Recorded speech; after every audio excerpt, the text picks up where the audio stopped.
সংস্কৃত সবিনয়ে আপনাদের আগেই জানিয়ে রাখি সবাইকে। আমি গীতা পড়তেই ছোটবেলা থেকে অবশ্য আগ্রহ ছিল ডেফিনিটলি সংস্কৃত একটু জানবো, শিখবো বলে। তো এই মেয়েদের যখন ছোটবেলায় পড়াশোনা পাশে ছিলাম তখন একটু আধটু দেখেছি। তারপরে এই গীতা পড়তে গিয়ে আমার কিন্তু এই সংস্কৃতটা একটু জানবার ইচ্ছা হয়েছিল। সেই থেকে যেটুকু জেনেছি, আমি তো ফাল্গুনী স্যারের মতন সংস্কৃত জানি না। কিন্তু এই গীতা পাঠের জন্যে যেটুকু দরকার সেটা যেটুকু আমি জানি সেটুকু আপনাদের সঙ্গে আমি শেয়ার করে নিতে চাই। কারণ সেটুকুই যদি জানা যায় তাহলেও কিন্তু গীতা পড়ে যে আনন্দটা আমি পাই সেটা আশা করি আপনারাও পাবেন। সেই ভরসাতেই আমি সামান্য কিছু আলোচনা করতে চাই আমার সামান্য আ ক্ষমতা নিয়ে, সামর্থ্য নিয়ে। তো ১ম এই গীতা পাঠ করতে গেলে বা সংস্কৃত পাঠ করতে গেলে আমার যেটা মনে হয় যে কতগুলো একদম বেসিক জিনিস আ দরকার হয়। সেটা হচ্ছে উচ্চারণগুলো। একবারে ১ম এই উচ্চারণ। আর ২য় হচ্ছে সন্ধি। এই দুটো জিনিস সম্পর্কে একটু ধারণা খুব দরকার। তো আমরা একবারে শুরুতে উচ্চারণের কথাটাই আমরা আজকে একটু আলোচনা করতে চাই। মাঝে মাঝে আপনাদের যদি কিছু আমাকে বলার থাকে এই ব্যাপারে তাহলে আপনারা interact করবেন কিন্তু। মানে ভালো লাগবে। তাহলে আপনারাও আপনাদের জানার ব্যাপারটা জানতে যে কি জানতে চাইছেন, আমি সেটা জানি কিনা সেটা তাহলে আমি আপনাদের বলবার চেষ্টা করব। তো ১ম এ আমি উচ্চারণের কথাটাই বলব। যে উচ্চারণ আমরা যেটা বাংলায় করি সেই উচ্চারণগুলো কিন্তু সংস্কৃততে হয় না। তফাৎ আছে সেটা তো আপনারা সবাই জানেন। তো যেমন এই ধরুন ১ম এ আমরা যদি উম অ, অ উচ্চারণ যে করি, অ উচ্চারণগুলো বাংলাতে আমরা যেভাবে বলি সেটা কিন্তু সংস্কৃতেও সেই উচ্চারণ হয় না। যেমন আমরা বলি অতি, অতি কিন্তু সংস্কৃততে অতি বললে হবে না। আতি, আতি এরকম মানে আ এর মাঝামাঝি একটা এরকম একটা উচ্চারণ আসে। আতি, হ্যাঁ? যদি বলি অন্তস্থ জয় ওকার দ্বারসে যদি বলি বাংলায়। কিন্তু এটা ইয়াদি, ইয়াদি এরকম হবে। ইয়া অন্তস্থ জ মানেই ইয়া আর ইয়াদি এইরকম উচ্চারণটা হবে। তেমনি কণিকা বলি, বাংলায় আমরা কাউকে ডাকি, "এই কণিকা" কিন্তু ও হবে না, কণিকা। এ এ এইগুলো খেয়াল রাখতে হবে। আবার মাঝখানেও এরকম বলি আমরা যে আঁচল, আঁচল মানে চয় ওকার ল বলি। কিন্তু সেরকম হবে না আঁচাল। আর লয়ে হসন্ত যদি না থাকে আমরা কখনোই ওরকম উচ্চারণ করব না। লয়ে হসন্ত যদি থাকে তবেই আমরা আঁচল বলবো, নাহলে আঁচাল এইরকম। ভারত এইরকম। আবার অ্যা স্যার আঁচল উচ্চারণটা কিভাবে করব একটু বলুন। হ্যাঁ, আঁচাল, আচ্ছা আঁচাল, আচ্ছা আঁচাল, আচ্ছা। চ লা একবারে পরিষ্কার অকারান্ত। হসন্ত-টসন্ত কিচ্ছু থাকবে না। বা চয় ওকার বলি আঁচল এরকম নয়। আঁচাল এইরকম আরকি। আরেকটা জিনিস হ্রস্ব দীর্ঘ উচ্চারণ আমাদের একদম খেয়াল রাখতে হবে। দীর্ঘ উচ্চারণ আমরা দেখুন না এম আমরা আমরা বাংলাতেও ব্যবহার করি দেখুন। আমরা যদি কখনো কি ব্যবহার করতে চাই যে তুমি কি আজকে বাজার যাবে? এইখানে কিন্তু কিটা খুব হ্রস্ব উচ্চারণ হচ্ছে খেয়াল করে দেখবেন। তুমি কি চট করে বলে ফেলছি, "তুমি কি আজকে বাজার যাবে?" পরশ্রী মানে হ্রস্ব উচ্চারণ হচ্ছে। আর যদি আমি বলি, "তোমার নাম কি?" এই দেখুন শেষে উচ্চারণ করছি তখন কিন্তু একটু টেনে বলছি। মানে এমনি দীর্ঘ হচ্ছে। তখন আমরা নিজেরাই বুঝতে পারছি যে এটা কিন্তু দীর্ঘ হয়ে গেল। হ্যাঁ? "তুমি আজ বাজার যাবে কি?" তখনই কিন্তু দীর্ঘ উচ্চারণ এলো এবং স্বাভাবিকভাবেই ওটা দীর্ঘ ই বানানটিও হবে, উচ্চারণও এরকম দীর্ঘই হবে। তাহলে হ্রস্ব আর দীর্ঘর এই উচ্চারণগুলো কিন্তু আমাদের খেয়াল রাখতে হবে। যেমন দীর্ঘ উ এর বেলাতেও হবে। কুল আর কুল। কুজন মানে কুজন মানে হচ্ছে আপনার পাখির ডাক। আর কুজন মানে খারাপ লোক। এরকম দিন, দিন এটাও যেমন দ্বয়রস্বই দন্ত্য ন দিন, অদিন মানে দিবা, দিবস। আর দিন মানে দিন মানে হচ্ছে একবারে গরিব।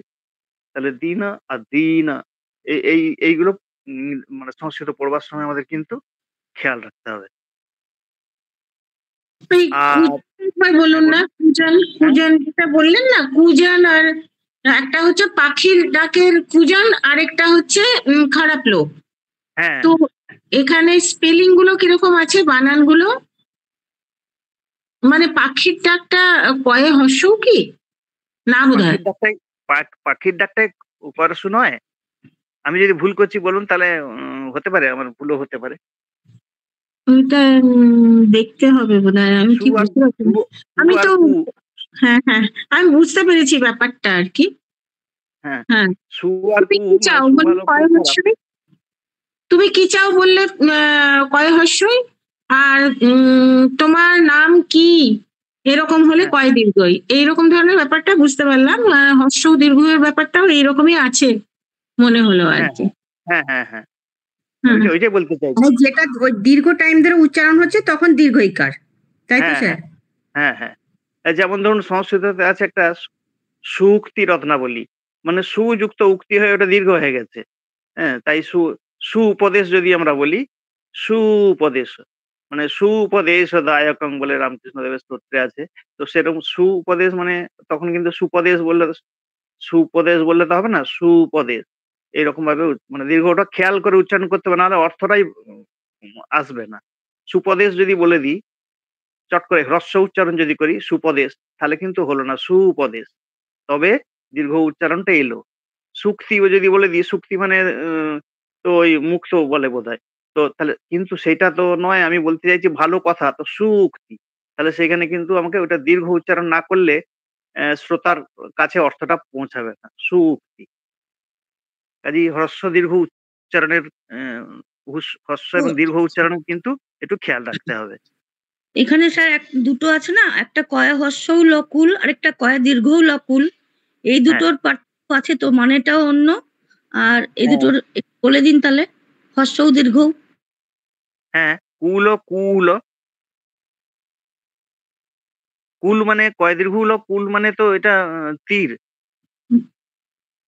মানে বংশ, বংশ, হ্যাঁ, একটা বংশ। আছে বংশ, বংশ, আর বংশহ্রস। হুম হুম হুম। ওটা কয় দীর্ঘ লটা বংশ হচ্ছে। দাঁড়ান, আমারও মাথা গোলমাল হয়ে যাচ্ছে। না, কয়ে হর্ষ উ ল হচ্ছে বংশ, আর কয়ে হুম, দীর্ঘ ল হলে তীর হবে তখন। তীর, তীর কয় হবে। দীর্ঘ হলো বাংলাতেও কুলটা আছে তীর। একই জায়গায়। হ্যাঁ, হ্যাঁ, বানানগুলো দেখতে হবে গো, হ্যাঁ হ্যাঁ। একটুখানি কেমন লাগছে। আমি আমি আমি মানেটার কথাটা পরে বলছি। এটা আমি যেটা বলতে চাইছি সেটা উচ্চারণের কথা। হ্যাঁ, মানেটা যা আছে সেটা তো আমরা দেখে নিতে পারবো। কিন্তু উচ্চারণটা হলো ওই হ্রস্ব আর দীর্ঘ উচ্চারণের ফলে আমাদের কিন্তু শ্রোতার কাছে কিন্তু অর্থ ভিন্ন হয়ে যাবে। সেইজন্য উচ্চারণটা জরুরি। এইটা আমি বলতে চাইছি আরকি। হ্যাঁ, আপনি ওইটাই বলুন, ওটাই আমাদের হ্যাঁ, দরকার। ওটাই বলছি। মানে তো আমরা যদি সন্দেহ থাকে তাহলে আমরা দেখে নিতে পারবো।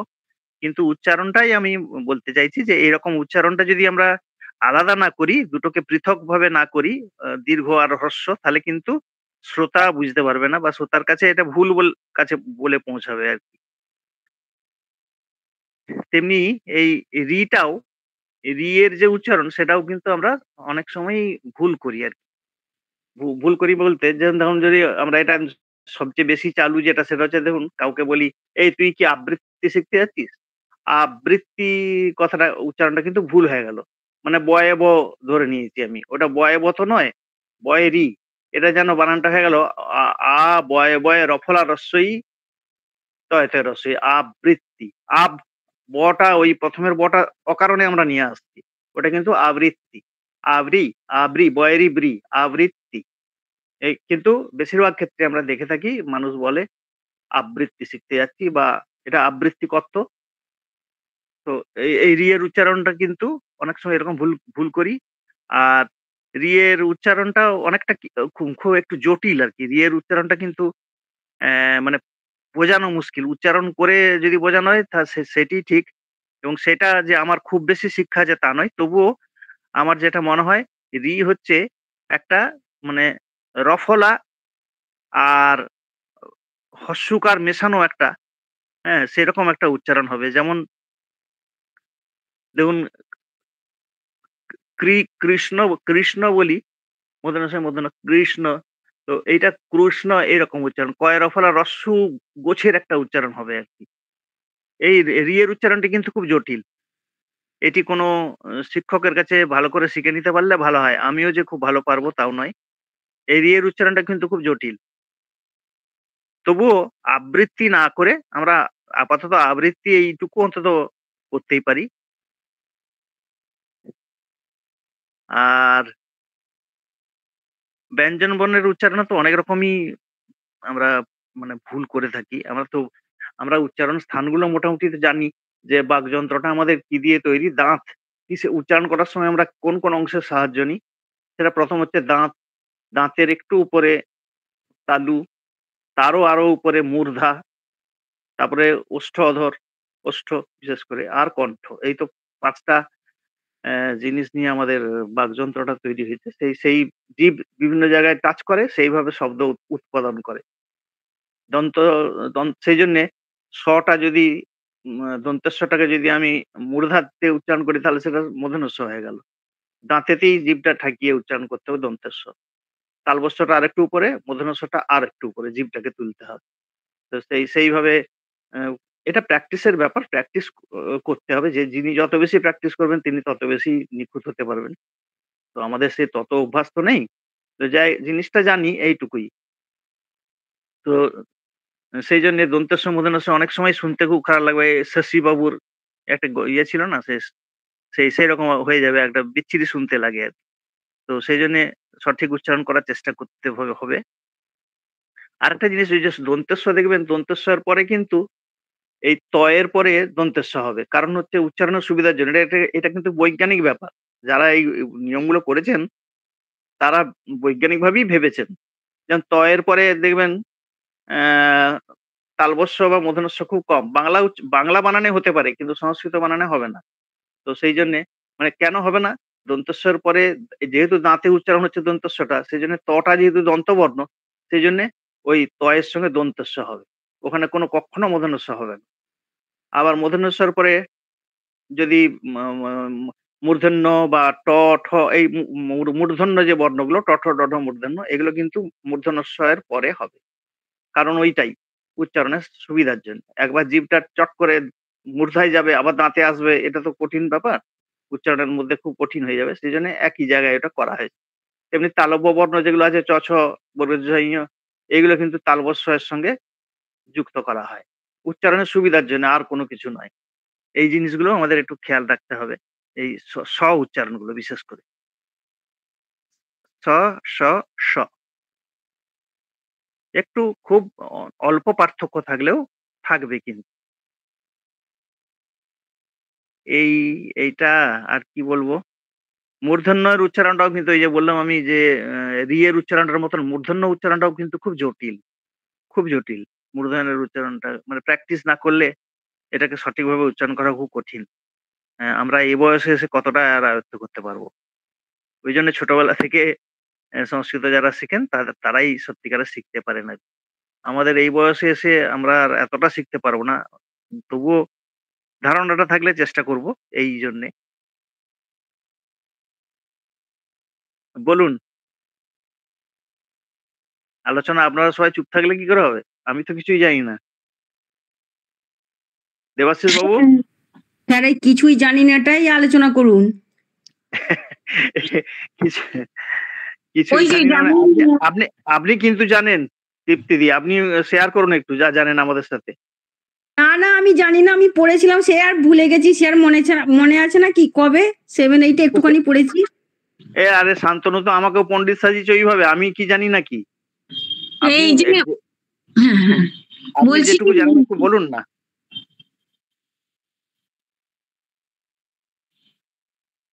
যেমন ট, ঠ, ড, ঢ মূর্ধন্য তো যখন এইটা মূর্ধন্য একদম শেষে আছে তো সেই কারণে ট, ঠ, ড দিয়ে যখন আমার কোনো ওয়ার্ড তৈরি হবে, শব্দ তৈরি হবে, তার সঙ্গে যদি নয়ের ব্যাপার থাকে তাহলে কিন্তু আমাকে মূর্ধন্য দিতে হবে। তার কারণ ট, ঠ, ড, ঢ মূর্ধন্য। এরকম কতগুলো নিয়ম আছে আর কি। যেমন দন্তন্য যখন হবে তেমন ত, থ, দ, ধ দন্তন্য। যখন হ্যাঁ আমি ওইটাই তো বলতে চাইছি। হ্যাঁ আর ওই মূর্ধন্য স যেটা ওটাও সঙ্গে মূর্ধন্য হবে। মূর্ধন্য স যেমন বলছি মানে পেট কাটা মূর্ধন্য স তখন সবসময় মূর্ধন্য হবে। তার কারণ হচ্ছে ভীষণ যখন লিখি তখন ওইটা দন্তন্য কখনোই হবে না, যেহেতু মূর্ধন্য দিয়েছি ওইখানটায় মূর্ধন্য দিতে হবে। এইরকম ওইটা আপনার নত্যবিধান সত্যবিধানের নিয়ম।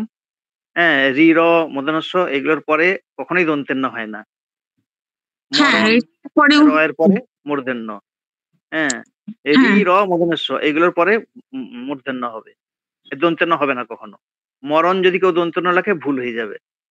ভীষণও যদি কেউ দন্তেন্ন লেখে ভুল হয়ে যাবে। মূর্ধন্যস্বর পরে মূর্ধন্য হবে, র এর পরে মূর্ধন্য হবে এবং নত্যবিধানের যে নিয়মটা আছে তাতে মাঝে কিছু অক্ষর, মানে ধরুন বর্গীয় বর্ণ, অযোগ হ ট এইগুলো যদি মাঝে থাকেও, যেমন অগ্রহায়ণ, হ্যাঁ, অগ্র গয়ের অফলা আছে, তারপরে হ আছে, অন্তস্থ আছে, এই ইয়েটা বাদ থাকলেও এই শব্দগুলোকে, এই অক্ষরগুলোকে বাদ দিতে হবে, তারপরেও কিন্তু মূর্ধন্য হবে। ওটাকে এই যে অক্ষরগুলো কয়েকটা নত্যবিধানের নিয়মে আছে আর কি। অগ্রহায়ণ, র আছে এখানে গয়ের কাছে, কিন্তু মাঝে তারপর আরো কিছু লেটার আছে হায়ন, কিন্তু ওইগুলো ধরা হবে না। ওই ব্যবধানটা থাকলেও কিন্তু দন্তেন্ন হবে না, মূর্ধন্যই হবে। এটা নত্যবিধানের ব্যাকরণে আমরা পাবো। আরেকটা শব্দ আছে না, রণনে, রণনের মধ্যে কি একটা দন্তেন্ন একটা মূর্ধন্য, না দুটোই মূর্ধন্য হবে? রণন বা রণনে। রণন মানে তো হচ্ছে আওয়াজ, মানে রণিত হওয়া। হ্যাঁ, রণিত রণিত হওয়া মানে হওয়া। প্রথমেরটা তো মূর্ধন্য হবেই, কোনো সন্দেহ নাই। হ্যাঁ, রণনা মানে শেষেরটা দন্তেন্ন হবে। সেটা দন্তেন্ন। হ্যাঁ, হয়তো কিছু নিয়ম আছে যে পরপর মূর্ধন্য হবে না, সেটা থাকতে পারে, জানা নেই, কারণ আমি কখনো মূর্ধন্য দুটো পরপর দেখিনি, মানে কোনো শব্দতেই। এরকমও কিছু হতে পারে। হ্যাঁ, এখন খেয়াল করলে দেখলে তবে ওইটা বোঝা যাবে। রণনটা শেষের দন্তেন্নই হবে। প্রথমেরটা মূর্ধন্য, তারপরটা দন্তেন্ন।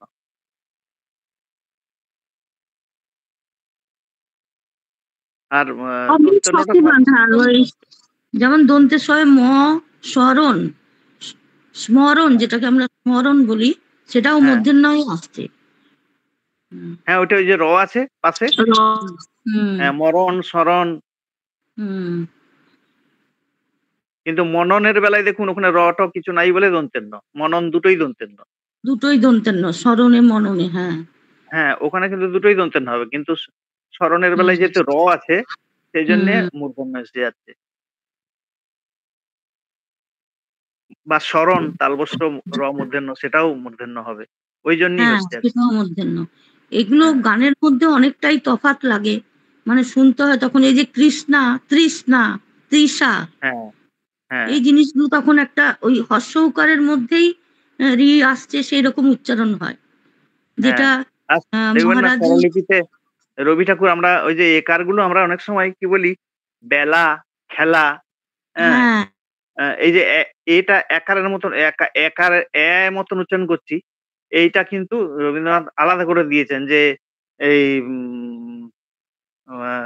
একটা গানেতে ছিল ওই যে সারা বেলা গেল খেলে, সারা বেলা, বেলা যে বলছি, হ্যাঁ, দূর দেশে সেই রাখাল ছিল, দূরদেশী সেই রাখাল ছেলে, সারা বেলা গেল খেলে। এর স্বরলিপিতে দেখবেন ব্যয় উচ্চারণ যেখানে হচ্ছে তখন কিন্তু একারের একটা মাত্রা থাকছে, আর যখনই খেলে খেলে এটা কিন্তু একারের উচ্চারণ হচ্ছে বলে ওইটা কিন্তু একারের মাত্রা নাই। উনি ওইটা চালু করেছিলেন, মানে মাত্রাহীন আর মাত্রা যুক্ত। মাত্রা যুক্ত মানে ওটা উচ্চারণ হচ্ছে, আমরা বাংলায় করি বেলা, তফাৎটা ওখানে বোঝা গেছে অনেকটাই। হ্যাঁ, এটা ওই রকম ওই লুপ্ত অকার যখন থাকে, হটা হয়ের মাত্রা থাকে না, হ্যাঁ, ওই রকম অয়ের উচ্চারণ হয়তো তখন, না না, ওইটা তো বিসর্গ সন্ধির নিয়ম। বিসর্গ সন্ধিতে কি আছে, তোমার মনে করো অ আছে, প্রথমে অ আছে, তারপরে বিসর্গ এলো। যেমন ধরো আমি একটা শ্লোক থেকে দেখি, দাঁড়াও।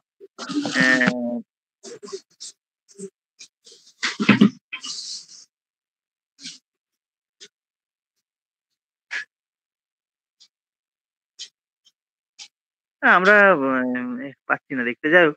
তো ওটা অকার, তারপরে বিসর্গ, আবার অকার, তাহলে কি হলো, ওই এই প্রথমের যে বিসর্গ সেটা উড়ে যেয়ে ওকার হয়ে গেল, আর পরের যে বিসর্গটা সেটা কিন্তু লুপ্ত হয়ে লুপ্ত অকার বলা হয়, কিন্তু ওই অকারটা হ বলে আর মাত্রাহীন হ বলে মানে লেখা হয়, লিপিতে লেখা হয়, কিন্তু উচ্চারণটা হয় কি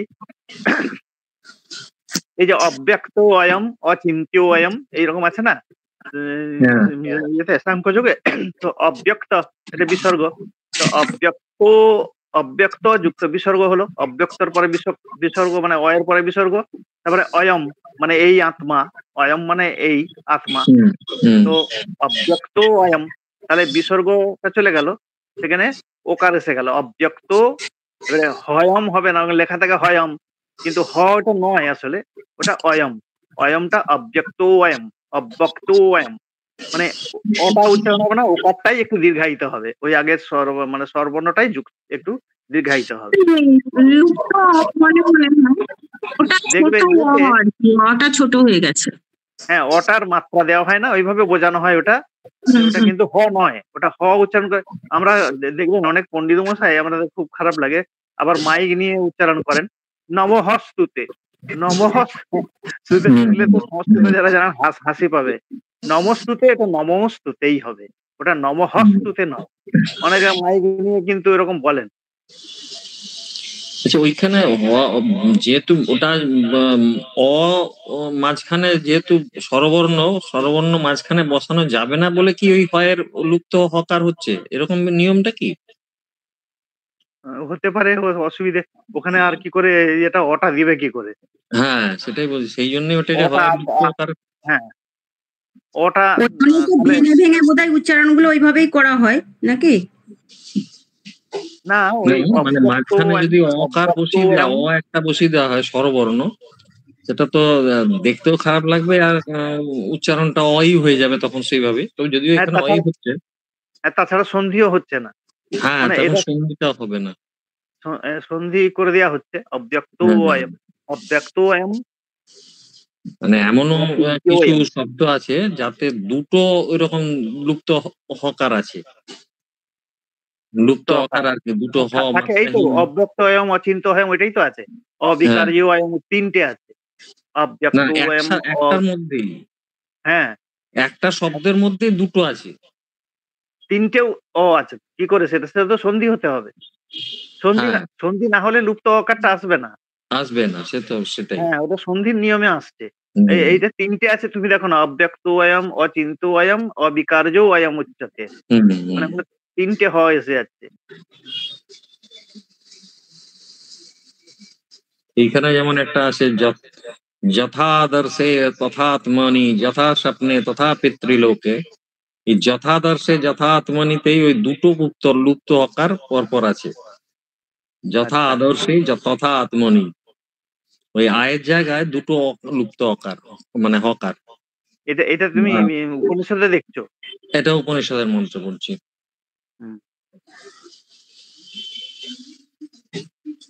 তাই অনেক কিছু শেখা আছে বাকি, আমাদের অনেক কিছু শিখতে হবে। না, অনেক কিছু বাকি আছে নয়, মানে কিছুই জানি না, বাকি আছে, কিছুই পুরোটাই বাকি আছে। হ্যাঁ, এই সবাই শুরু করেছি। একটা জিনিস আমি পেলাম, বলবো? হ্যাঁ, বলুন, শেয়ার করুন। যেমন নর বিসর্গ আছে যুক্ত অয়ম যদি হয়, তাহলে নর হচ্ছে এইখানে বিসর্গ স্থানে ওকার হচ্ছে, এবং পরে যে ওকারটা থাকছে সেটা লোপ হচ্ছে আর কি, দিয়ে ওই ছোট ওই লুপ্ত অকার হচ্ছে আর কি। মানে নবযুক্ত অঙ্কুর, নব অঙ্কুর, এরকম আর কি, নব অঙ্কুর, মানে একটা ওকার হয়ে যাচ্ছে, প্রথম, তারপরে ওটা লুপ্ত অ হয়ে যাচ্ছে। হ্যাঁ, এটাই নিয়ম। ওকার বিসর্গ আবার ওকার, তখন ওই ওকার হয়ে যাচ্ছে আগের ওকারটা, আর পরেরটা লুপ্ত অ হয়ে যাচ্ছে, হ্যাঁ, ওইটা পেলাম বলে বললাম, আমি দেখতে পেলাম। হ্যাঁ, এই উচ্চারণটা কিন্তু লুপ্ত আকারের ওই রকম, মানে আগের যে স্বরটা থাকছে সেটা একটুখানি লম্বা হবে, দীর্ঘ হবে, আর কিছু নয়। আর কিছুই নয়, ওই অটাই একটু তার সঙ্গে অর্ধেক অ আর কি, মানে একটা গোটা অর্ধেক অ, হ্যাঁ, এরকম ভাবে একটা হয়ে যাচ্ছে। হ্যাঁ, ঠিক ওই রকম। আর ২-৪ বার একটা শ্লোক কোন রকম শ্লোক শুনলেই তখন কিছুটা মানে কানে আসবে, ভালো শেখা যাবে একটু। এই গীতার শ্লোকগুলো একটু, একটু শুনলেও আ মানে উচ্চারণ কিছু শেখা যায়।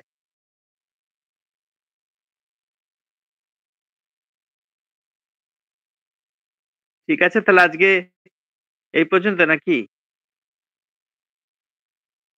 আপনি কিছু জানলে আরো বলুন, শুনি। আমাদের কি করতে হবে একটু বলতে পারেন? আপনি তো সংস্কৃতটা একটুখানি স্যার আমাদেরকে একটু কাজ দিন, হ্যাঁ, কি এটা কি করব না করব একটুখানি দিন, তাহলে একটু সুবিধাই হবে। আর এইভাবে আলোচনা করলে একটু শিখতে পারবো। একদম টিচারের মতন উচ্চারণগুলো কথা বলো। হ্যাঁ, ওই টিচার হবার মানে যোগ্যতা আছে কিনা আমি সেটাই তো আমি নিজেই সন্দিগ্ধ, পুরোপুরি সন্দিগ্ধ।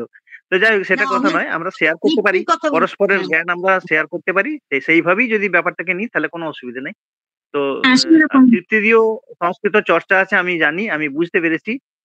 কিন্তু উনি না স্যার, আমি কিছু প্রকাশ জানি করছেন না, না। আমি সত্যি কিছু জানি না, আমি শিখবো। আপনি অষ্টাবক্র কোত্থেকে পড়লেন তাহলে? অষ্টাবক্র গীতা যে আমাদের শোনাচ্ছেন, বোঝাচ্ছেন, তাহলে আপনি তো পড়েছেন। আমি একটা ধরা বই পড়ে গেছো, ধরা পড়ছি। পড়ে গেছো। হ্যাঁ, আচ্ছা, বলছি যে আমরা ১ম এ তাহলে উচ্চারণের যে জিনিসগুলোই একটু ইয়ে করতে পারি, যে খেয়াল রাখতে পারি। আর হচ্ছে সংস্কৃত শ্লোক আমরা এখন তো YouTube এ একদম শুধু একটু আঙুল ছোঁয়ালেই সবকিছু পেয়ে যাই। আমরা ইচ্ছা করলে যেকোনো শ্লোক আমি YouTube এ সার্চ করলেই কিন্তু শুনতে পাবো। হ্যাঁ? আমরা যেদিন গীতা পড়বো, ব্যাখ্যা হবে সেদিন আমরা যদি একটুখানি মানে ওই বিশেষ রিলেটেড যে শ্লোকগুলো সেগুলো যদি আমরা উম আ পড়ে যাই, শুনে যাই একটু ভালো করে ৩ বার, ৪ বার, ৫ বার যদি একটু শুনে যাই, তাহলে কিন্তু আমরা নিজেরা তো শুধু শিখতে পারবো তাই নয়। আমরা যারা পাঠী বা সহযোগী আমরা বলবো আমরা পরস্পরকেই শিখাতে চাই। মানে শেয়ার করতে চাই। সেইভাবে আমরাও আমার জ্ঞানটাকে শেয়ার করতে পারবো সবারই সাথে। হ্যাঁ? আ সেইভাবে আমি অনুরোধ করব সবাইকে, যদি একটুখানি শুনে যান YouTube থেকে যে এই শ্লোকগুলো আজকে কিভাবে আছে দেখি, কি সুন্দর করে উচ্চারণ করেছে। আমিও চেষ্টা করি। ১ম ২ বার শুনলাম, তারপরে হয়তো তার সঙ্গেই পড়তে চাইলাম শ্লোকটা হাতে নিয়ে। সেটা কিন্তু একটা ভালো আ উপায় হতে পারে। আর এই উচ্চারণের সাথে কিন্তু এরপর সন্ধিটা নিয়েও আমাদের উম একটুখানি আলোচনা করার দরকার আছে। সন্ধিটা যদি আমরা একটু ভালো করে জানতে পারি তাহলে কিন্তু আমরা উচ্চারণ করতে পারবো এবং ওই ছন্দসহ পড়তে আমাদের সুবিধা হবে। তো সন্ধি ছন্দটা বজায় কোনটা রাখতে সুবিধা হবে। হ্যাঁ, বলুন। হ্যাঁ, সন্ধিটা খুব জরুরি, সে জানা ভালো করে।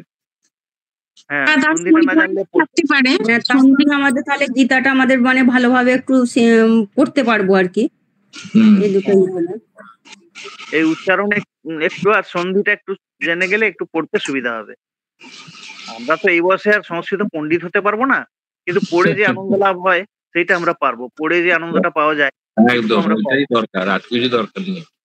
হ্যাঁ, তো স্যার আজকে দুটো শ্লোক পড়ে শুনিয়ে ওইগুলো আমরা শুনে তাহলে তৈরি করব, নাকি আপনি একটা বা দুটো শ্লোক আহ, আমাদেরকে পড়ে দিন বা তাহলে আমাদের এই ক্লাসটা আমরা নিজেরাই করব, দুটো একটা শ্লোক আপনি বলে দেবেন, আমরা পড়বো, সেইভাবে প্র্যাকটিস হয়ে যাবে। আর ওইভাবে ওই সন্ধিগুলো ওখান থেকে আমরা তৈরি করব, ওখান থেকে যেগুলো উঠে আসবে সেগুলো আলোচনা করলেই আমরা অনেকটা মোটামুটি আয়ত্ত করতে পারবো আশা করি।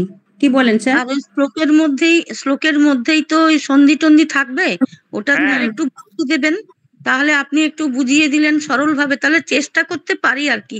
পারি না পারি পরের কথা, কিন্তু চেষ্টা করতে পারি আর কি। তাহলে চেষ্টা কি করলে আমরা তো অবশ্যই হবে, সবার হবে। তাহলে কি আমরা মানে এই ১ম অধ্যায় থেকে শুরু করব, না ২য় না ৩য়, কোন অধ্যায় থেকে শুরু করব বলুন?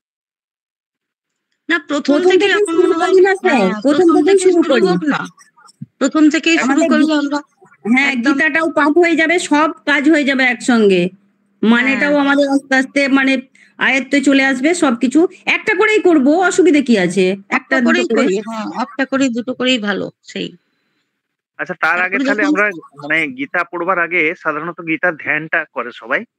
তার গীতার ধ্যানের মধ্যে কিন্তু আমরা একটা শ্লোকই বলি, সেটা বাসুদেব সুতং দেবং করে। তো সেইটা মানে অত বড় এই মোটামুটি যে উদ্বোধনের যে পাবলিকেশনটা আছে, সেখানে ৯টা শ্লোক আছে। সেই ৯টা শ্লোকের থেকে এই বসুদেব বসুতং দেবংটি নিয়ে শুরু করা হয় সাধারণত গীতা পাঠ। তাহলে আমরা কি এই ধ্যানটাও করতে পারি? স্যার আমার মনে হয় ধ্যানটাও করব, আর গীতা মাহাত্মা ওই শেষে ওটাও একটু একটু করে যদি করি, তাহলে আমার মনে হয় একদম কমপ্লিট হবে তাহলে পুরোটা। তাহলে গীতার ধ্যানও একটুখানি তাহলে আমরা করলাম। ধ্যানটাই আগে করি। আমাদের যে মানে বিধিবদ্ধভাবে গীতা পড়তে গেলে কিন্তু তার আগে ধ্যান পড়া আবশ্যিক, এবং তারপরে মাহাত্ম্য পাঠও আবশ্যক। এইটাই গীতা পাঠের নিয়ম আর কি। মানে ন্যাস ট্যাস গুলো যদি আমরা বাদ দিই, সেসব তো ব্রাহ্মণরা করেন, ওটা আমাদের পক্ষে এখন শেখা খুব কঠিন। তো এই ধ্যান এবং মাহাত্ম্য এটা কিন্তু পাঠের আগে এবং পরে করা হয় আর কি।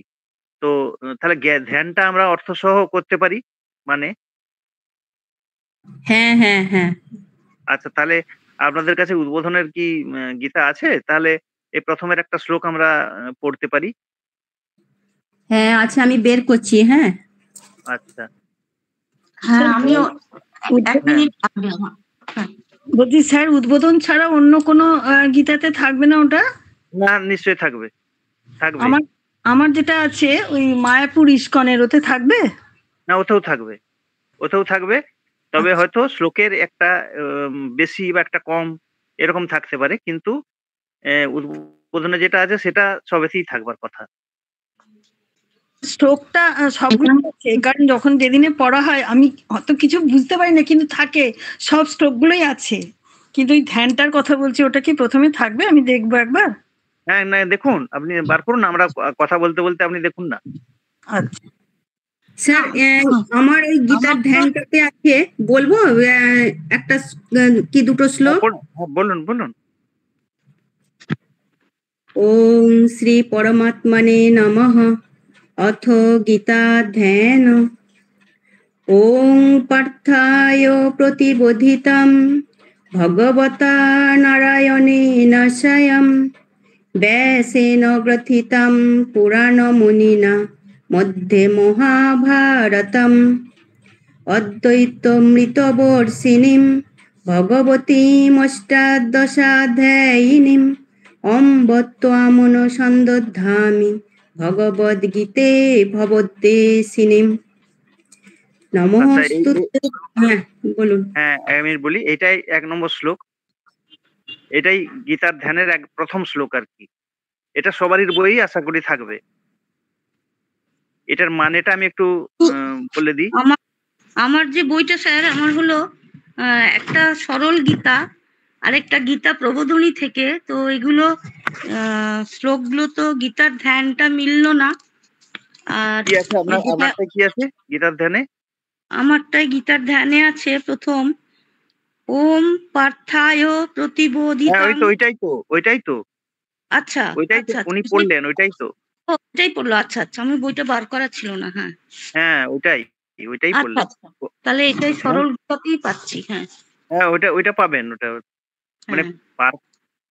পার্থায় প্রতিবোধিতাং ভগবতা নারায়ণেন স্বয়ং ব্যাসেন গ্রথিতাং পুরাণমুনিনা মধ্যে মহাভারতম অদ্বৈতামৃতবর্ষিণীম ভগবতীম অষ্টাদশাধ্যায়িনীম অম্ব ত্বামনুসন্দধামি ভগবদ্গীতে ভবদ্বেষিণীম। এটি প্রথম শ্লোক। এটা এটা এটা এটা মুখস্থ হয়ে যাবে, বারবার পড়লে না এটা মুখস্থ হয়ে যাবে, এবং মুখস্থ করে নিলেই ভালো হয়। ৯টা তো শ্লোক। পার্থায় প্রতিবোধিতাং, আমি একটু মানেটা আলোচনা করি, দেখবেন আপনার শুনতে ভালো লাগবে। পার্থায় মানে পার্থকে, মানে অর্জুনকে। প্রতিবোধিতাং মানে হচ্ছে উপদেশ দেবার জন্য। হ্যাঁ, প্রতিবোধিতাং মানে তাকে তার দ্বারা মানে ভগবানের দ্বারা যে উপদেশটা, সেই অর্জুনকে বোঝাবার জন্য প্রতিবোধিতাং ভগবতা মানে ভগবান, নারায়ণেই নারায়ণের দ্বারা, স্বয়ং নারায়ণের দ্বারা, নারায়ণেই না স্বয়ং মানে স্বয়ং নারায়ণের দ্বারা পার্থকে বোঝানোর জন্য, ব্যাসেন গ্রথিতাং মানে বেদব্যাসের দ্বারা গ্রথিত মানে লিখিত, পুরাণ মুনি না মানে ইনি প্রাচীন মুনি ব্যাসদেব, সেই তার দ্বারা যে গ্রথিত হ্যাঁ, এই মহাভারতের মধ্যে, মহাভারতম মানে মহাভারতের মধ্যে, এই যে এটি ভীষ্ম পর্বের ভীষ্ম পর্বের অধীন মধ্যে আছে এটি, তাই মধ্যে মহাভারতম বলছে। মহাভারতের মধ্যে অদ্বৈত এবং অমৃত বর্ষিণী, অদ্বৈত স্বরূপ যে অমৃত, সেইটি যেন ঝরে পড়ছে, বর্ষিত হচ্ছে এই গীতার মধ্য দিয়ে। যে ভগবতীম, এটি হচ্ছে ভগবতী, এই গীতাকে ভগবতী বলা হচ্ছে। এবং অষ্টাদশাধ্যায়িনী, এর 18টি অধ্যায় আছে, অষ্টাদশ অধ্যায়, তাই অষ্টাদশাধ্যায়িনীম অম্ব ত্বাম অনুসন্ধামি। সেই অম্ব বলতে জননী, অম্ব বলতে মা, এই গীতাকে মা বলা হচ্ছে আর কি। অম্ব ত্বাম মানে আপনাকে, অনুসন্ধামি মানে আমি অনুধ্যান করি, হে ভগবদ গীতাকে মা বলে সম্বোধন করা হচ্ছে আর কি। অম্ব ত্বাম, তোমাকে আমি অনুধ্যান করি, হে মা ভগবতী গীতা। হ্যাঁ, ভবদ্বেষিনী মানে সংসার নাশিনী। ভবদ, ভব মানে তো পৃথিবী, যে সাংসারিক যে তার প্রতি দেশশীল, তার মানে হলো এটা কি, সংসারের বিদ্বেষী, সংসার নাশিনী, সংসার বোধ থেকে বোধটা নষ্ট করবে, সেরকম একটা বিশেষণ প্রয়োগ হয়েছে। তো এইটি হলো পার্থায় প্রতিবোধিতাং ভগবতা নারায়ণেন স্বয়ং ব্যাসেন গ্রথিতাং পুরাণ মুনিনা মধ্যে মহাভারতম অদ্বৈতামৃত বর্ষিণীম ভগবতীম অষ্টাদশাধ্যায়িনীম অম্ব ত্বাম অনুসন্ধধামি ভগবদ্গীতে ভবদ্বেষিণীম। এটি, এর অর্থ এটি আর কি। মানে শুরুতে এটি গীতার ধ্যানের শুরুর এইটি প্রথম শ্লোক আর কি। তাহলে এইটাই আমরা আহ পড়তে বা মুখস্থ করতে পারি। গীতার ধ্যানও কিন্তু ইউটিউবে আছে, এটাও আপনারা শুনতে পারেন ইচ্ছে করলে। হ্যাঁ স্যার, শুনবো। এটাই হোম টাস্ক নাকি? হ্যাঁ, এটাই পড়া বলছো দেখা বল? হলো।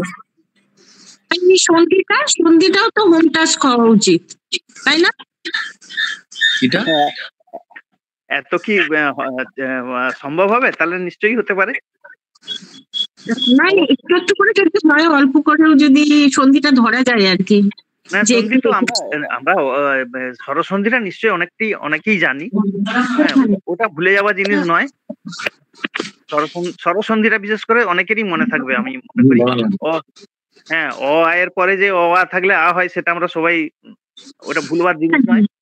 তো হ্যাঁ, আমার তো মনে হয় যে আমরা এই শ্লোকগুলো পড়তে পড়তে সন্ধির কিছুটা কি মাথায় আসবে। হ্যাঁ, আসতে পারে, মানে ওইটা এটাই বলছিলাম, পড়তে পড়তেই সন্ধিগুলো তো এর মধ্যে তো এসে যাবে, সেগুলো হ্যাঁ, পড়তে হ্যাঁ, পড়তে হ্যাঁ, হয়ে যাবে। ঠিক ঠিক, ওই প্রসঙ্গগুলো এসে যাবে। হ্যাঁ, তারপরে স্যার তো আছেনই। আর আমার না স্যারকে বলছি, গীতা প্রবোধনীতে ওই যে আমরা গীতার ধ্যানের প্রথমটা পড়লাম, তার আগে কিছুটা লেখা আছে, নৈনাং ছিন্দন্তি শাস্ত্রাণি নৈনাং দহতি পাবক ইতি হৃদয়ায় নমঃ। হ্যাঁ, ওটা ন্যাস আর কি, ওটা ওটা ন্যাস, ওটাকে বলে ন্যাস। আচ্ছা, ওটা কি পড়া দরকার? না না না, ওটা ওটা যখন ধরুন আপনি কাউকে কোনো শ্রাদ্ধ বাড়িতে ডাকলাম কাউকে ভগবদ্গীতা পাঠ করার সময়, তখন অঙ্গন্যাস, করন্যাস এসব আছে। তো সেই সব করে, হ্যাঁ, অঙ্গন্যাসে ওইটা আছে, হৃদয় বলছে না, ওই ওটা অঙ্গন্যাস। ওটা দরকার নেই। আবার করন্যাস আছে, সেগুলো নানা রকম আছে। ওটা মানে পুরোহিতরা করবেন, এটা আমাদের নয়। ওখান থেকে শুরু করব, ওখান থেকে ওম পার্থায় প্রতিবোধিতাং ভগবতা নারায়ণেন স্বয়ং, ওইখান থেকে। হ্যাঁ, ওই প্রথম শ্লোকটা, ওইটা বারবার পড়ে যদি মুখস্থ করে নিতে পারেন তাহলে ভালো হয়। এমনি সকালে উঠে যদি দেখবেন আপন মনে যদি বলতে থাকেন, নিজের মনেও একটা আনন্দ হয়। ওং পার্থায় প্রতিবোধিতাং ভগবতা নারায়ণেন স্বয়ং ব্যাসেন গ্রথিতাং পুরাণ মুনিনা মধ্যে মহাভারতম। এই যদি বলে যান, নিজের শুনতেও ভালো লাগে সকালবেলায়, তো সেই বলতে বলতে অভ্যাস হয়ে যাবে। স্যার, আর দুটো লাইন বলুন। আর দুটো লাইন বলবো? হ্যাঁ। ওং পার্থায় প্রতিবোধিতাং ভগবতা নারায়ণেন স্বয়ং ব্যাসেন গ্রথিতাং পুরাণমুনিনা মধ্যে মহাভারতম অদ্বৈতামৃতবর্ষিণীং ভগবতীম অষ্টাদশাধ্যায়িনীম অম্ব ত্বামনুসন্দধামি ভগবদ্গীতে ভবদ্বেষিণীম। এই প্রথম শ্লোক এইটি আর কি। স্যার আমি পেয়েছি, আমার উদ্বোধনেরই আছে একটা ছোট, সেটা আমি এবারে কিনেছি, ওটাতে দেখছি মিলে যাচ্ছে আপনার এই প্রথম এটা, ওই যে হ্যাঁ ওটা ওটা সবারই, ওটা তো গীতার ধ্যানের শ্লোক, ওটা সবেতেই থাকবে। হ্যাঁ হ্যাঁ পেয়েছি আমি। সব বইয়ে পাচ্ছি না, কিন্তু আমার কাছে যে অরবিন্দ ঘোষেরটা আছে তাতেও নেই। আর ওই ইস্কনের যে ছোট গীতাগুলো নাই, ছোট গীতাতে আছে। হ্যাঁ ইস্কনের বইটাতেও কিন্তু নেই। না ইস্কনের বইটা পেলাম না বাপি, তোকে যেটা দেখালাম না জয়রামবাটি থেকে কিনি ছোট গীতাটা, হ্যাঁ ওইটার মধ্যে আছে। আর এই যে বড়টা ইস্কনের গীতাতে ওই মাহাত্ম্যটা আছে ভালো পিছনের দিকে, কিন্তু মাহাত্ম্যটা আছে। বরং গীতা প্রেসের যে ছোট্ট বইটা আছে সরল গীতা, সেইটাতে কিন্তু এই গীতা ধ্যানের 9টা 10টা শ্লোক আছে। ব্রহ্মা বরুণেন্দ্র রুদ্র মরুতা। হ্যাঁ ওইখানে জং ব্রহ্মা বরুণেন্দ্র, ওটা সবাইতে থাকে না। ও আচ্ছা, এখানে আছে, এটা শেষের শ্লোক একদম। সরল গীতাটাতে আছে ওটা। হ্যাঁ শান্তকারং ভুজগশয়নং পদ্মনাভং সুরেশম। দেবাশিস তুমি বললে এটা নাই গীতার ধ্যান, ইস্কনেরটাতে আছে তো। এইটা ইস্কনেরটা পেলাম না, আমি এইটা সরল গীতা থেকে পড়ছি। ওই যে যেটা যথাযথ শ্রীমদ ভগবত গীতা যথাযথ বলে যেটা ইস্কনের বই আছে, সেটাতে কিন্তু আছে। সেটাতে প্রথমে তো পেলাম না আমি খুঁজে, শেষের দিকে আছে কি? না না না, প্রথমের দিকেই আছে। প্রথমে তো আমি তো দেখলাম পুরোটাই, তো মুখবন্ধ শুরু হলো, এইসব শুরু হয়ে গেল। হ্যাঁ ঠিক বলেছিস, কিন্তু ইয়েতে যে সূচিপত্রে আছে দেখো, আরেকবার নিয়ে আসি। ও না গো, না না না, এটা প্রভুপাদ রচিত গ্রন্থাবলীতে গীতার ধ্যানটা আছে। যেটা যথাযথ পেলাম না, সেটাই বলছি। না যথাযথটা নাই, শেষের দিকে আছে কি বসুদেব এবং সুতম দেব, এবং ওখানটা একবার পড়ে শোনান, একবার বলুন, মানে ওই সুরটা শুনবো আমি একটু। শুট করতে গেলে বসুদেব সুতং দেবং কংসচাণূরমর্দনম দেবকী পরমানন্দং কৃষ্ণং বন্দে জগদ্গুরুম। গীতা নানা রকম সুর করে অনেকেই অনেক রকম ভাবে পড়েছেন। বইয়ে আছে এই এটা শ্লোক, এটা আছে, এটা জ্ঞান। হ্যাঁ এটা মাঝখানে আছে, 8 নম্বর শ্লোকটা ওইটা। হ্যাঁ ওটা মাঝখানে আছে। শেষকালে আছে নাকি একবার দেখি পিছনটায়। না সে তো শেষে মাহাত্ম্যটা থাকবে, ধ্যানটা থাকবে কি, থাকার কথা নয়। দেখো না না, আমারও যথাযথ এতে ওই গ্রন্থাগারের পরিচিতি, ভূমিকা, মুখপান্থ, তারপরেই প্রথম একদম মাহাত্ম্যটাও নাই। হ্যাঁ গীতা মাহাত্ম্য আছে শেষে, আমাদেরটাও আছে, ওই যথাযথতে আছে। হ্যাঁ যথাযথতে মাহাত্ম্যটা আছে 765 টাকায়। কত? 765? হ্যাঁ মানে আমার বইটায় 765 আছে। ওই অনুক্রমণিকা, শিল প্রভুপাদের গ্রন্থাবলীর প্রশংসা, তারপরে গীতা মাহাত্ম্য আর উদ্ধৃতি সূত্র শেষে একদম মোক্ষযোগের পরে। ও না, আমারটাই তাহলে পাচ্ছি না। গীতা শাস্ত্র মিদাং পুণ্যম 590, আমার কাছে 590। পার পেজ নাম্বার এদিক ওদিক হতে পারে সংস্করণ অনুযায়ী। হ্যাঁ হ্যাঁ, না আমারটাতে কোনোটাই নাই, আমার সংস্করণটা অনেক পুরনো, অনেক আগেকার, তাহলে ওই জন্যই নাই। পরে এডিশন হয়েছে হয়তো। হ্যাঁ হয়তো চেঞ্জ করেছে, নানা রকম এদিক ওদিক করে তো। আমার এটা জুলাই 2016 প্রিন্ট, তাতে আমি সেই একদম প্রথম যখন এই মানে প্রভুপাদ ছিলেন তখন, আচ্ছা মানে আমি তখন গেছিলাম, সে অনেক দিন আগে। তখন আমি এনেছিলাম এই বইটা। এটা একবার ছিঁড়ে যাচ্ছে পাতাগুলো। অনেক হবে। যাই হোক, তাহলে এটাই আজকের হোম টাস্ক রইলো নাকি? প্রথম শ্লোকটা। হ্যাঁ, মুখস্থ করলে খুব ভালো হবে। আরেকবার করে শুনিয়ে দিন প্রথম মুখস্থ করে দিছে এটা। হ্যাঁ, 1 নম্বরটা একটু শুনিয়ে দিন স্যার। ওং পার্থায় প্রতিবোধিতাং ভগবতা নারায়ণেন স্বয়ং ব্যাসেন গ্রথিতাং পুরাণ মুনিনা মধ্যে মহাভারতম অদ্বৈতামৃতবর্ষিণীম ভগবতীম অষ্টাদশাধ্যায়িনীম অম্ব ত্বামনুসন্দধামি ভগবত গীতে ভবদ্বেষিণীম। এইভাবে বা নিজের সুবিধা মতন পড়বেন, এটাতে কোনো অসুবিধা নাই, মানে যেন উচ্চারণটা স্পষ্ট হয়। হ্যাঁ, এটা কি রেকর্ডিং হলো? তাহলে রেকর্ডিংটা শুনে শুনে আমরা তুলতে পারবো। তাহলে তো ভালো করে পড়তাম আমি। হয়েছে, তাহলে আমরা শুনবো। এটা মোটামুটি আয়ত্তে চলে আসলে তারপর স্যার আবার শুধরে দেবেন আবার কি। আচ্ছা, এটার কি কোনো নির্দিষ্ট ছন্দ আছে, মানে এই ছন্দে পড়তে হবে এরকম কিছু? হ্যাঁ, এটা ছন্দ আছে, তবে এটা কিন্তু অনুষ্টুপ কি 3 5 8, হ্যাঁ এটা 4 না, এটা কিন্তু অনুষ্টুপ নয়। অনুষ্টুপ নয় না, তবে এটা ওই ইউটিউব থেকে শোনা যেতে পারে, আমি এরকম ভাবেই শুনেছিলাম। পার্থায় প্রতিবোধিতাং ভগবতা নারায়ণেন স্বয়ং, এইভাবেই পড়ে শুনেছিলাম। 20টা করে সব ইয়ে আছে, অক্ষর আছে। হ্যাঁ, প্রতিটাতে 20টা করে অক্ষর আছে। পড়েছিলাম, আমাদের ওই ম্যাডাম শিখিয়েছিলেন ওইভাবে এই গীতার ধ্যানটা। আচ্ছা, তাহলে আপনি একটু আমাদের একটু শেয়ার করুন না, যদি মনে থাকে। ওই তো আপনি যেভাবে বললেন ওইভাবেই তো আমিও ওই রকমই পড়েছি। আপনার মতো অত ভালো পড়তে পারি না, ওই রকমই পড়ি। আচ্ছা, তোমার গলায় একটু শুনি না। হ্যাঁ,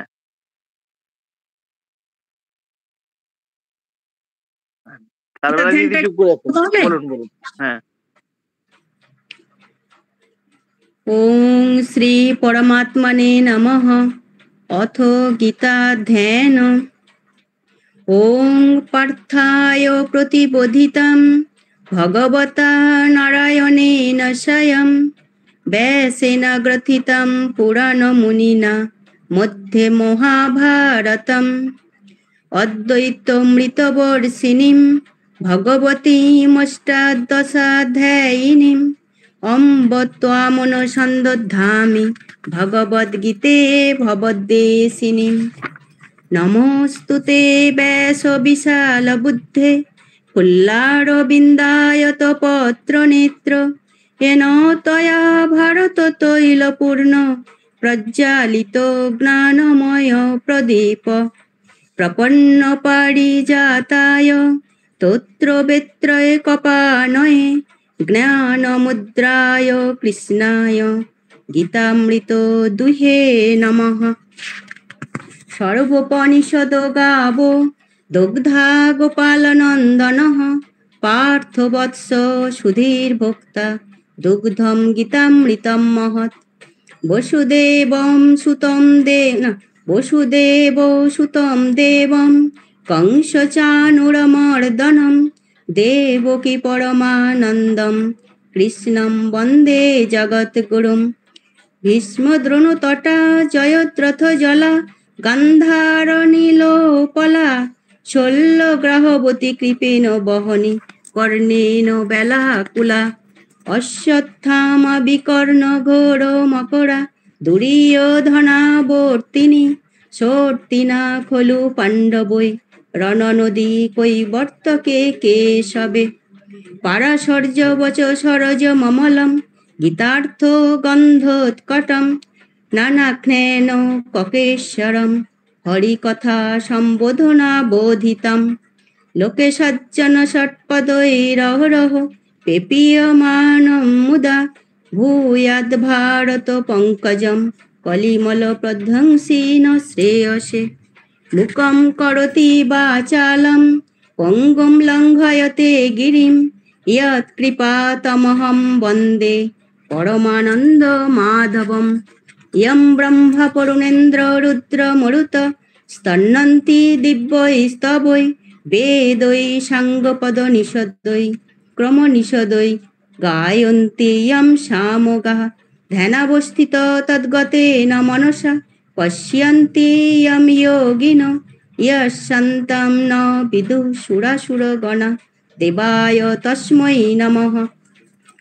গীতা সুগীতা কর্তব্যা কিমন্যৈ শাস্ত্র বিস্তরৈ ইয়া স্বয়ং পদ্মনাভস্য মুখপদ্মাদ বিনিসৃতা শান্তাকারম ভুজগশয়নম পদ্মনাভম সুরেশম বিশ্বধারম গগনসদৃশম মেঘবর্ণম শুভাঙ্গম লক্ষ্মীকান্তম কমলনয়নম যোগীর্ভির্ধ্যানগম্যম বন্দে বিষ্ণু হ্যাঁ যোগীর্ভির্ধ্যানগম্যম বন্দে বিষ্ণু ভবভয়হরম সর্বলোকৈকনাথম। মাঝে মাঝে ভুল হচ্ছে, ওইগুলো একটু ঠিক করে দেবে। এই যে দীর্ঘ উচ্চারণগুলো আমরা যেমন প্রথমে শ্লোকটা নিয়ে বলি, পার্থায় মানে দুটোই আকার মানে দীর্ঘ। পার্থায় প্রতিবোধিতাং নয়, প্রতিবোধিতাং, বোটা দীর্ঘ আবার তাংটা দীর্ঘ। তাহলে পার্থায় প্রতিবোধিতাং ভগবতা আকারটা দীর্ঘ, নারা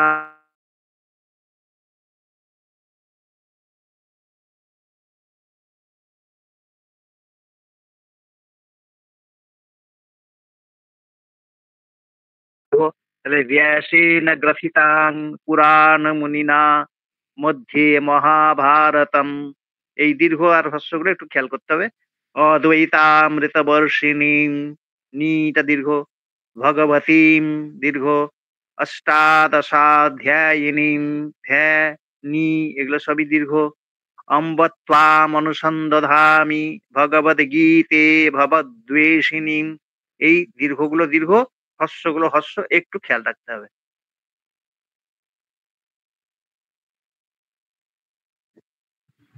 ওরে বাবারে, পারবো কি? ঠিক আছে, আজ অব্দি থাক। হ্যাঁ, আজকে এই অবধি থাক। আচ্ছা, নাহলে মাথা ভারী হয়ে যাবে। এটা নিজে নিজে প্র্যাকটিস করি আমরা।